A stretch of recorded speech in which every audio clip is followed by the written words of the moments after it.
శాంతి కావాలంటే మేం చెప్పినట్టు వినాల్సిందే అంటూ గల్ఫ్ దేశాలకి ఇరాన్ వార్నింగ్ ఇచ్చింది. ఇరాన్ అధ్యక్షుడు పెజెష్కియాన్ రంగంలోకి దిగాడు.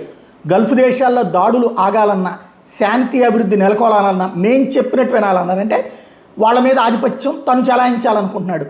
ఆయా దేశాల గగనతలాలను వినియోగించుకుని శత్రువులు మా మీద దాడి చేస్తున్నారు, మా గగనతలాలను వినియోగించుకోవడానికి అమెరికా, ఇజ్రాయెల్కి అనుమతి ఇవ్వము అంటూ Bahrain, Kuwait, Qatar, Saudi Arabia, United Arab emirate, Jordan, ఇతర పశ్చిమ దేశాల చేయాల్సిందే.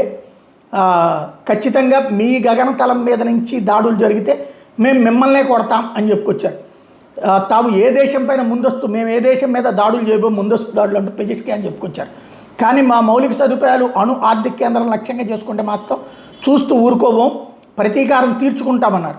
శత్రు స్థావరాలు భూస్థాపితం అయ్యే వరకు దాడులు కొనసాగిస్తామన్నారు. శత్రువులకు సహకరించిన వాళ్ళని కూడా వదలబోమన్నారు. అది నిజమైతే దమ్ముంటే అమెరికాని ఎందుకు పీకలేకపోతున్నారు?